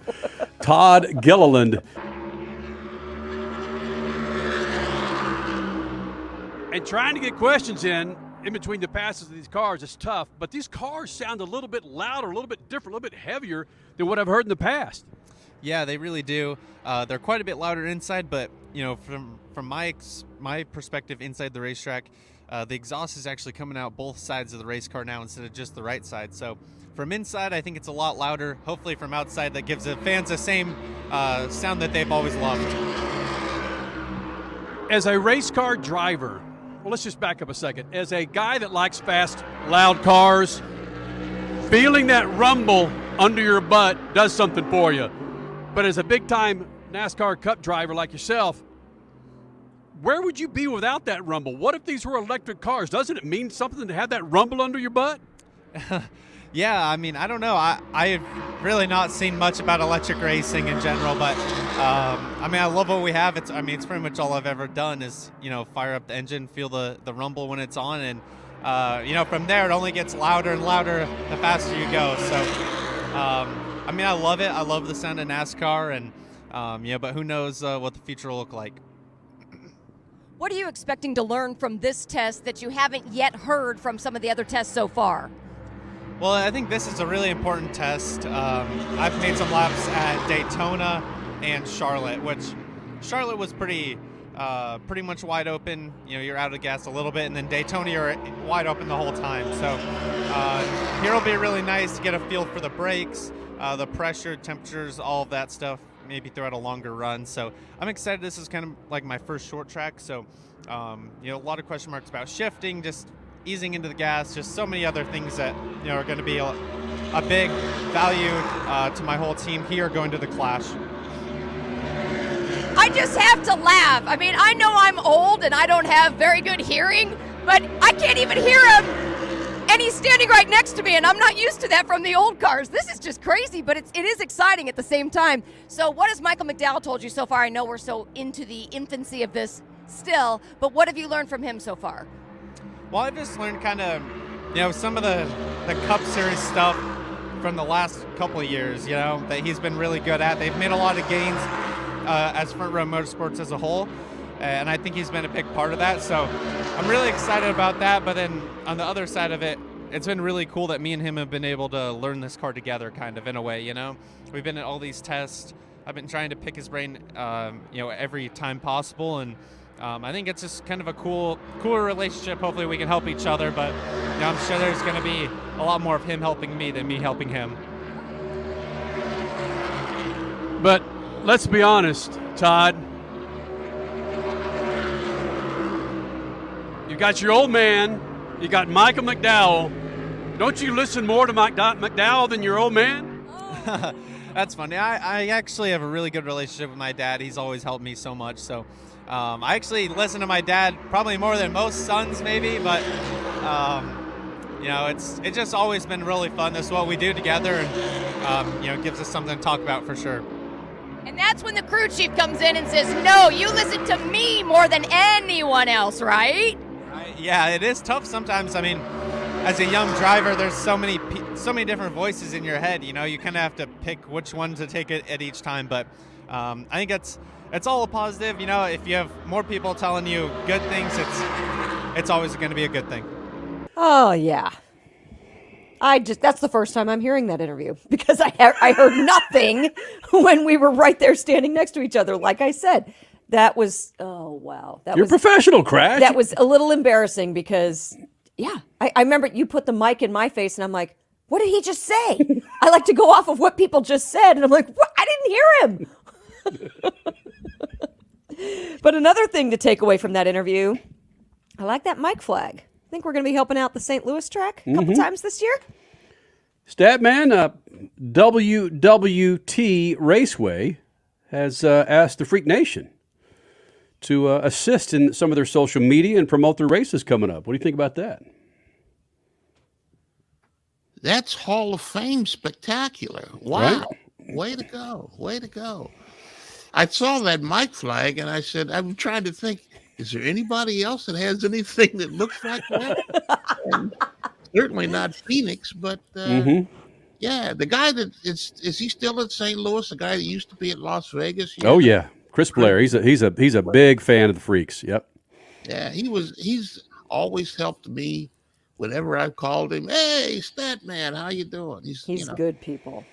Well, we're working on getting you and Crash and yours truly to that track, the home of Budweiser. Well, not home of Budweiser. You know, Budweiser in St. Louis is, but not the track necessarily. And helping out with their IndyCar race, their NASCAR Cup race, and might even get in there in October to help them out with their NHRA race, that man. So wait a minute, hold on real quick. The NASCAR Cup race, of those 3 weekends, the NASCAR Cup race is first, right? Yes. June 3rd, 4th, and 5th. Mhm. So that's the one to really gear up for right now. Yeah.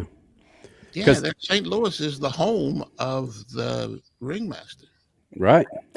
Oh, he should join us at the track. Yeah. WWT race. Well, and given the IndyCar schedule, they get cranking in February, and the next race is in August in WWTR Raceway. Yeah. Okay. And then the third race is like the following March, isn't it? Somewhere around there. You're so bad. It's the only series where you celebrate 2 birthdays within a season.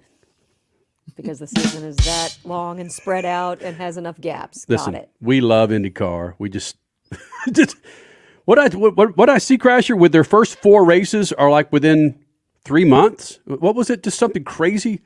Where?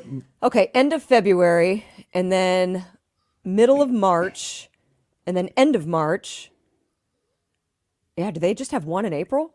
Yeah, Long Beach Grand Prix. Huh. And that's the beginning. Oh, wow. You Okay. can't beat, if you're going to say that, you can't beat IMSA. The first 2 races in the IMSA calendar are more than half the season in terms of time and miles and everything. Just between the Rolex 24 and Sebring, and the rest of the season is, you've done more than half the season by then. You guys teed it up perfectly for me, because coming up next, you got your Statman Scat and who shot who in the foot, IMSA or IndyCar? Huh. That's next. Speed Freaks Pits and the Lucas Oil Studios.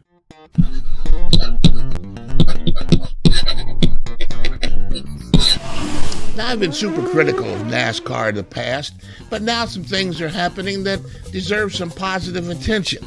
That includes the race at the Coliseum this weekend, the Busch Light Clash.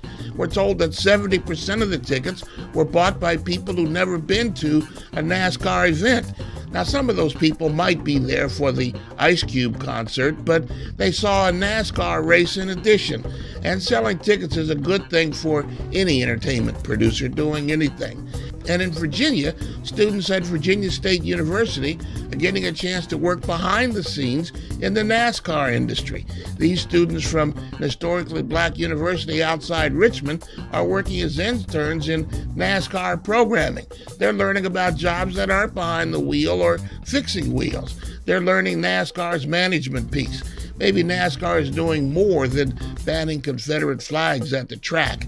Now, if they could only manage to have fewer and shorter races. Peace. Speed Freaks, Motorsports Radio, redefined.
GeneralTire.com. Great website. Hopefully you follow them on Insta, on Twitter, their Facebook page. But go to GeneralTire.com. Great tires for ice, sleet, or snow. What you driving? They got it. Go to GeneralTire.com. It's GeneralTire.com. We got about 5 minutes here, Freak Nation. Talked a little bit about this last segment about IndyCar versus IMSA. IMSA, of course, is the sports car, WeatherTech Sports Car Championship that's being run.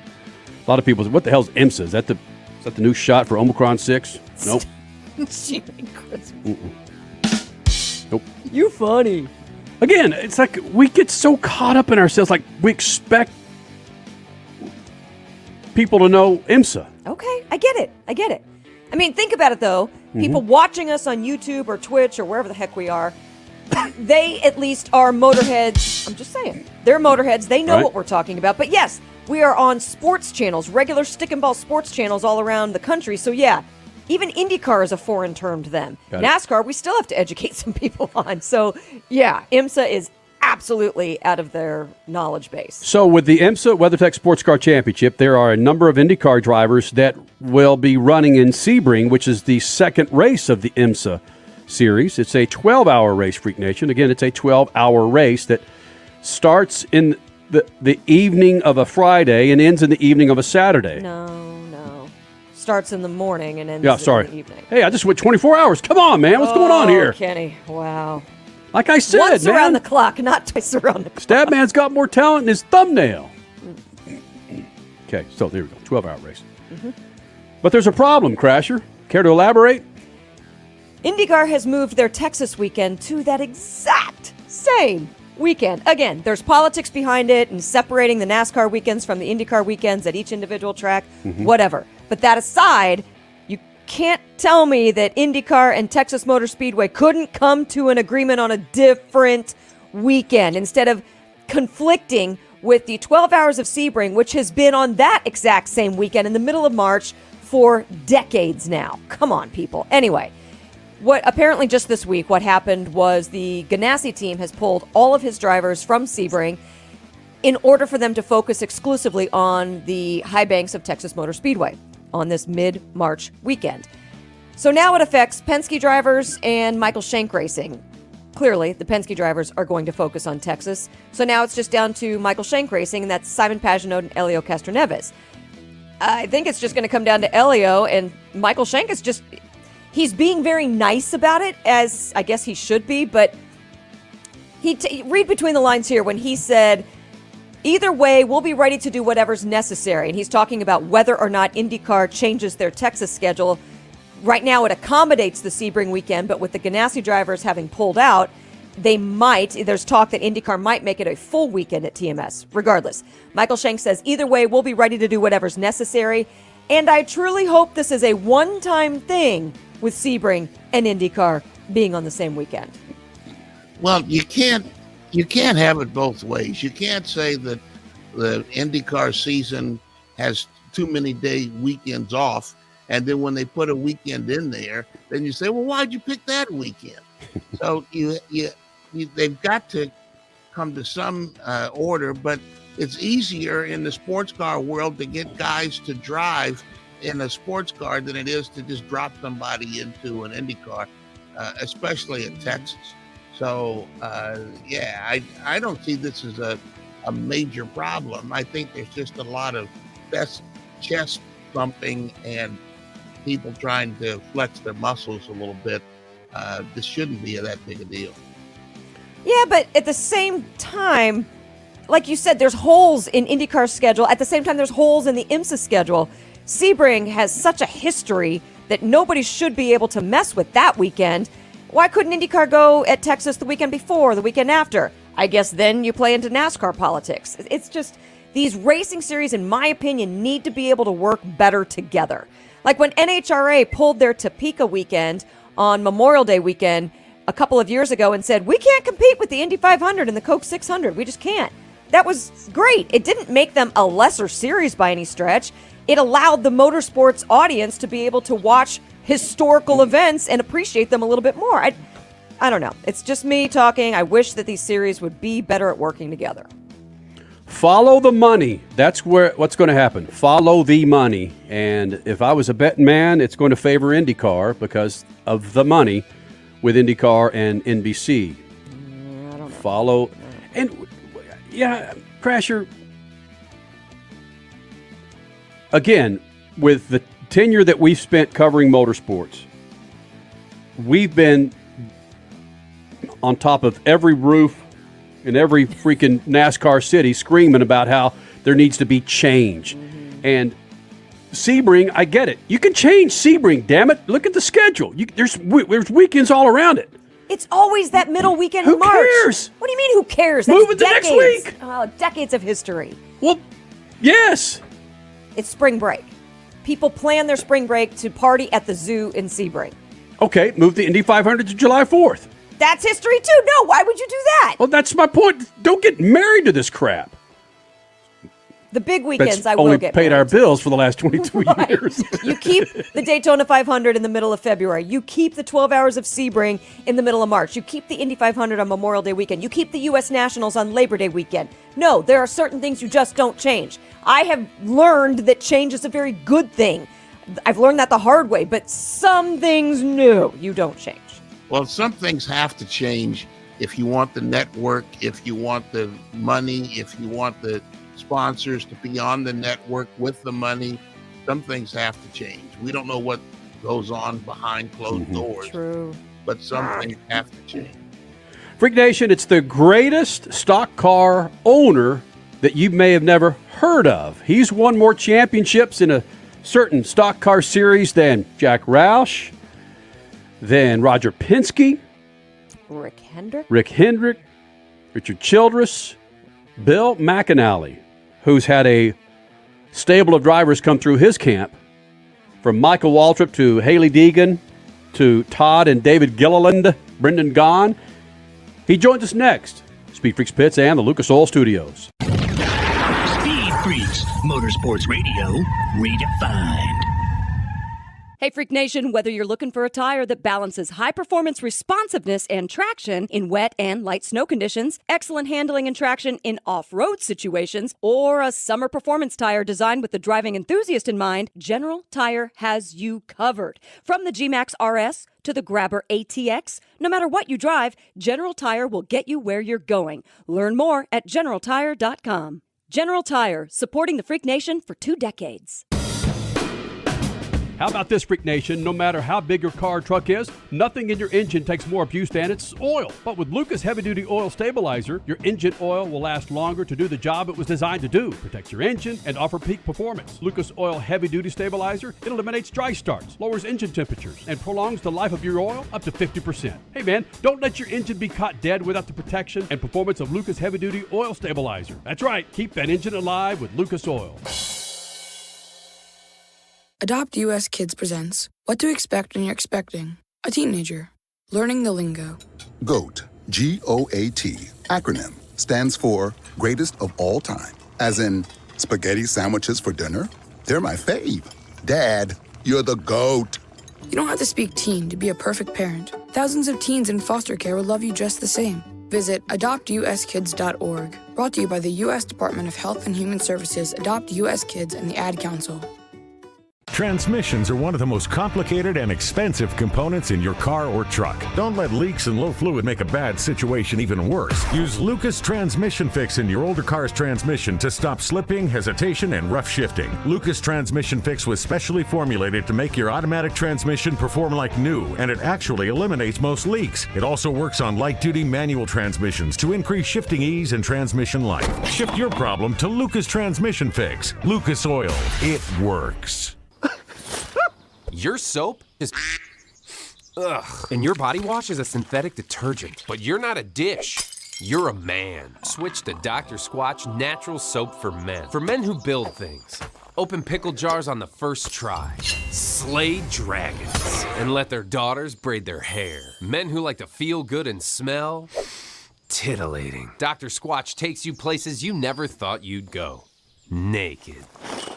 What up? It's Kenny Sargent, and have you checked out SpeedFreaks' website lately? It's speedfreaks.tv, and it's where you go to download all of our radio shows and our featured podcasts. Plus, it's where you can register for a new set of rubbers from General Tire. Go to speedfreaks.tv, hit the General Tire giveaway banner, fill in all the needed information, and bam! You might get a call from the freaks about rolling on a brand new set of General Tires. Leave the road and take the trails on a new set of General Tires. And our website at speedfreaks.tv. You're listening to Speed Freaks, Motorsports Radio Redefined.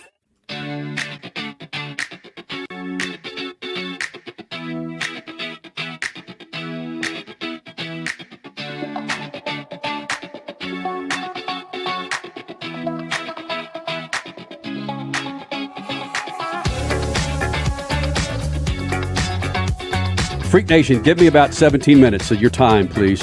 Bill McAnally, original member of the Freak Nation way back when, out of Southern California. Now has a shop on the East Coast, or there in Carolina. He has a two-car truck team? Okay, two-truck team. Going in the 2022 season for the NASCAR Truck Series. But this dude, he's done something that Rick Hendrick hasn't done, Jack Roush, Roger Penske. He's the only owner in NASCAR history to have 8 championships at the Touring Series level of NASCAR. Enjoy this interview with Bill McAnally right now. Lucas Oil Studios, Speed Freaks Pits. I could put a 49er logo behind me. No, let's don't do that, man. Hell no. Hold on. No, we have started. This is being recorded. I like this. No. Put the 49er logo behind you because you do know Kenny's allegiance. Wait, I got to point this way. You know Kenny's allegiance, right? Oh, yeah. Yeah, those Cowboys, how'd that work out against the 49ers? That didn't work out. It wasn't that poor referee's fault. Don't do that. That guy was hurrying. He hurried up there. Oh, because you teetotalers have never complained about a damn call? No.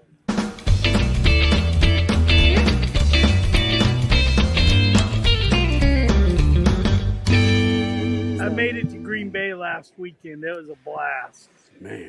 Napa had a big group of people together. They actually rented a house right across the street from the field. It was a good time. Real good time. Stop it. So how many of you in this house, and then who went to the game together? There was a group of about 100. There's ownerships from, I think there was 5 states represented, and there was shop owners and store owners, and it was a really good time to have a big group together. We haven't done a lot of that recently for many reasons, but it was nice to have everybody together. How many suites was that? 100 people. How many suites did you take up? We had just regular seats because they had a house across the street. They take this house and they knock everything out of it. It's just bedrooms. It's more like a nightclub than a house. It's with mattresses. Pretty good. A lot of fun. Hold on a second. That was Studio 54 back in the late 1970s, McAnally. This probably could have been Studio 54 back then. Wait a minute. Now you're telling us that Bill McAnally knows how to cut a rug? Come on. Hey, he's not going to answer you on that one, and Bill. That's probably the smartest thing. I'm not a dancer. I'm not a golfer and not a dancer. I've tried. I suck at both. He's a racer through and through. Yeah.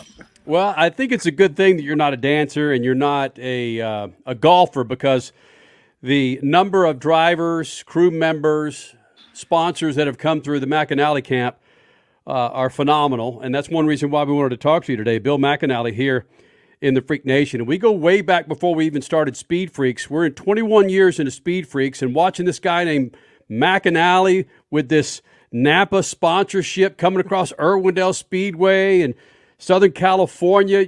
You weren't making a name for yourself, and holy smokes, Brendan Gaughan, Austin Cameron.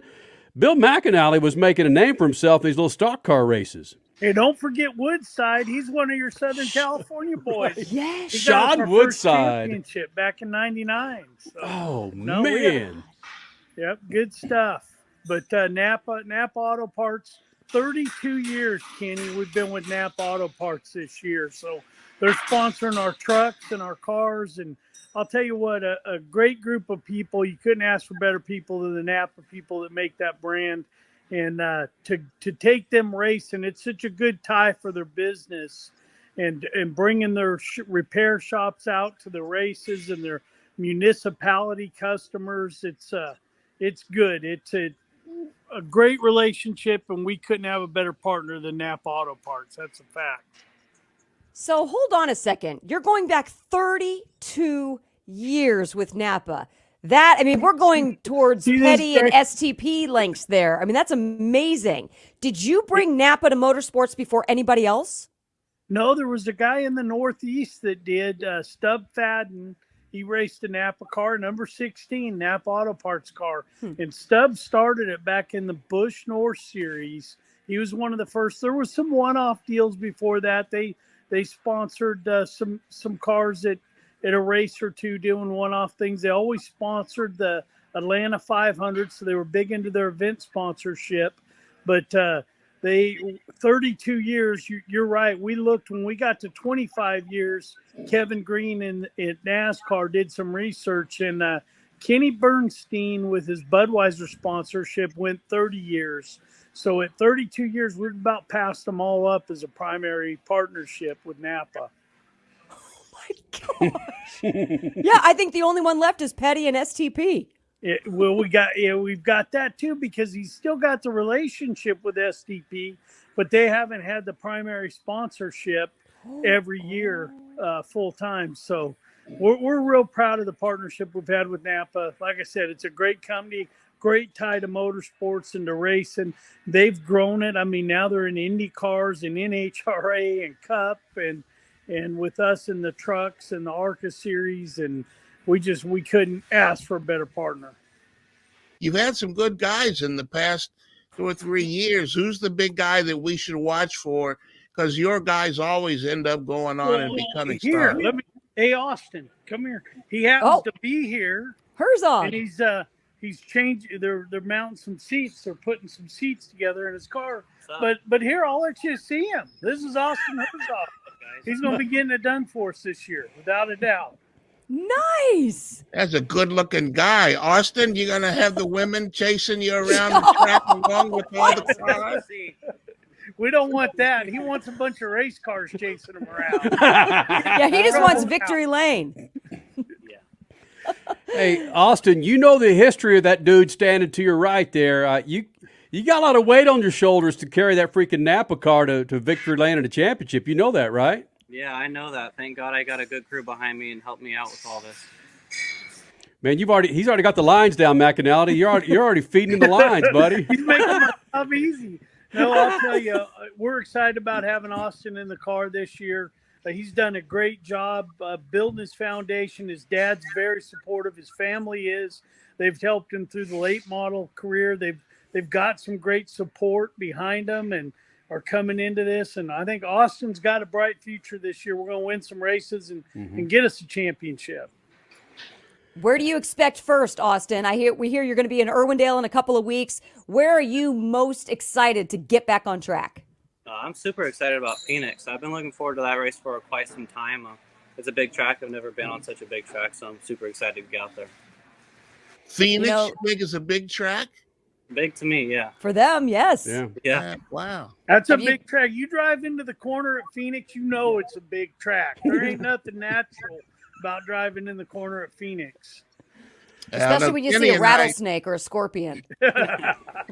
And Kenny and I have driven. We drove Craftsman trucks deep into the corners at Fontana, so we know about speed. You got to, if you ever get to Fontana, Austin, you got to be careful going through turn 2. That's real serious. Sounds like did you learn the hard way? No, I almost. I had to when I came in. I had Tony Stewart a few years ago. He couldn't talk to the media. He had to run into the hauler. When I got out of the car, I had to run into the bathroom real quick. Straighten things out. I'll tell you, I leased Craig Rodman an engine one time to run Fontana, and he wound up getting in the wall really, really hard. He spent a few days in the hospital down there getting fixed up after that. It was scary. Those big tracks can bite you. Hey, Herzog, go work on your damn car. Let me talk to the boss.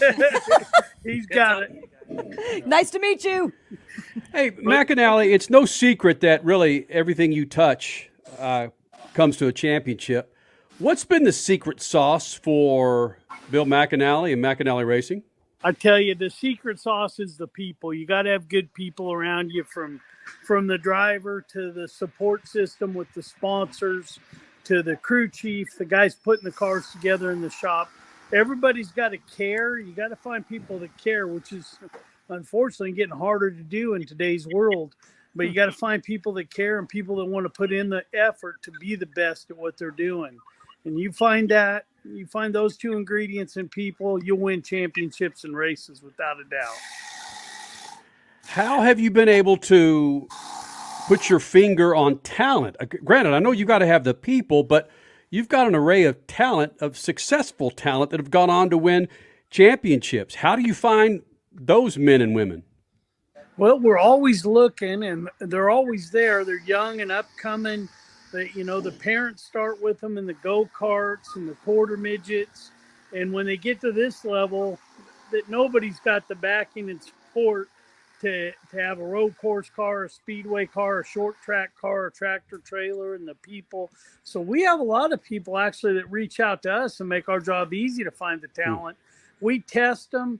And I'll tell you, the one thing I've learned, if you're testing these young drivers and they can tell you what they need in a race car, if they know that when they're in our race car and say, Bill, if you could tighten this up or you could loosen it up or if we could make it turn a little better, when they know from the seat of their pants what they need in a race car to make it go fast, that's what you're looking for in these young people. You talked about parents and having a pedigree, at least not necessarily of being the greatest drivers in the world, but of having a good business pedigree and knowing what it takes to be successful in motorsports or to work with a team. And that made me think of something that Statman sent us not too long ago about the Woodside family. And had the Woodsides not met with you, you wouldn't be talking to us right now. Is that true? Well, no, and actually Woodside, that's a different story altogether. When Sean came to me, that was right after I had gotten out of the race car. Yeah. And I had put in a young driver, Gary Smith. His dad was a 4-time champion, Roy Smith, and had him in the car, but he was a Canadian citizen. And it was really hard to use Gary for the things that we had going on. And Sean Woodside was driving for Ray Claridge at that time, the Cinema Race Vehicles, Pontiac. And he was Ray was going to tend to his business more and get away from the racing, and Woodside was left without a ride. So Ray actually reached out to me he saw what I was building and how we were doing with our program. And Ray reached out to me and he said, hey, Bill, what do you think about putting Sean in your Napa Chevy at that time? And I was like, I'd love to. Sean's a great guy. And we got together and I could utilize him for our Napa appearances and shows. He was a local guy. He did a great job with our sponsors and helped us build our program with Napa and strengthen it. And he could definitely get it done in a race car without a doubt. Bill McAnally, speaking of local, you stay in Roseville where everybody else goes to Charlotte or Mooresville or somewhere in North Carolina. And you built that's a pretty substantial shop there in Roseville. I imagine you're a major employer there. You must find something valuable in Northern California to stay in wine country. Are you a connoisseur? Is that what No, not a connoisseur. Actually, I don't drink much wine. My wife likes it, but I stay away from it. It generally gives me a headache when I drink too much, when I start drinking wine. But Northern California is where my family's from. It's where my wife's family's from. I grew up and graduated from Ukiah High School and came up here to Roseville to Sierra College, the summer home of the San Francisco 49ers back then. And I got to work for them for a few summers. Did you really? Came here just to set my roots in Northern California and Roseville. I had a shop in Las Vegas for a few years with Michael Gaughan right there at the Speedway. And we've actually, for the last 3 seasons, have a shop in North Carolina that we run our trucks out of with Derek Krause. This year we've got Derek Kraus full-time in a truck, and a young driver named Colby Howard that's going to do us a great job. And we've just signed Jake Garcia for 5 races. So we've got 3 young drivers we're going to be working with in the trucks. We're in Statesville, North Carolina with that shop. It's a 57,000 square foot shop that Bill Elliott built. The reason we do it out of North Carolina is the people. Like I said, how important good people are. You need good people to run competitive in the truck series.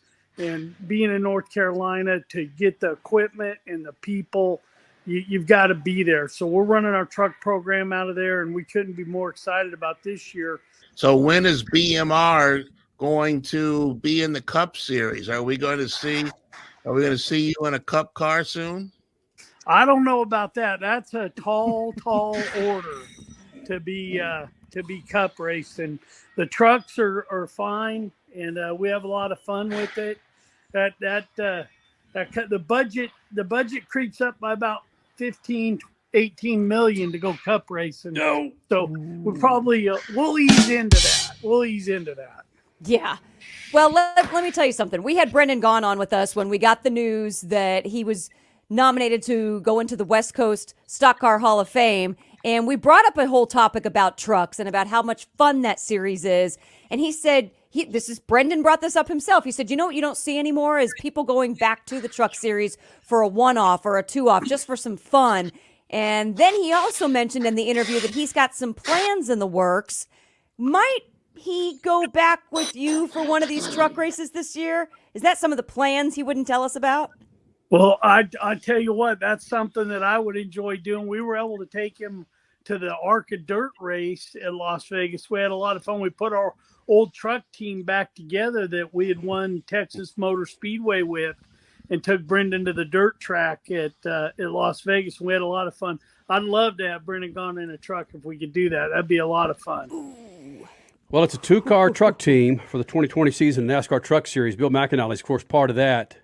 And I look at it this way. I mean, you got the Venturini team on the East Coast, and you've got the McAnally team on the West Coast, like East Coast Rap versus West Coast Rap. Those two names are synonymous of bluegrass, Jesus Christ, grassroots racing from top to bottom to top, frankly.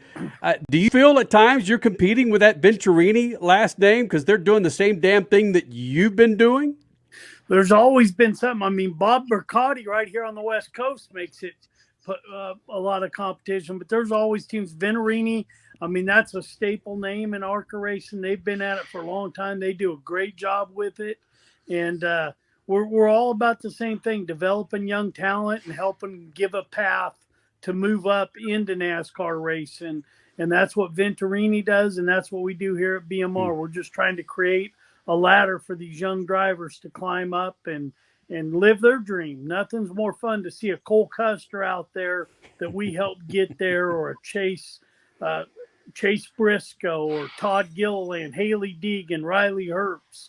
I mean, it's really rewarding for everybody in this shop to see those kids move up and live their dreams. And the drivers are just a little piece of it. All the crew members that have used our program through the years to step up and get to where they want. It's really rewarding. I just signed one of my very first crew chiefs that I ever hired full-time, Shane Wilson, who was Brendan Gaughan's crew chief, won 2 Winston West championships in our first truck races. He's come back out of retirement, and he's crew chiefing for me with Derek Krause's number 19 Chevy Silverado truck. So it's great to have Shane back, but he went and he won a championship with Kevin Harvick in the Busch Series, won Cup races with Clint Boyer in the Cup Series, and now he's back after all these years. So you never know where it's going to go.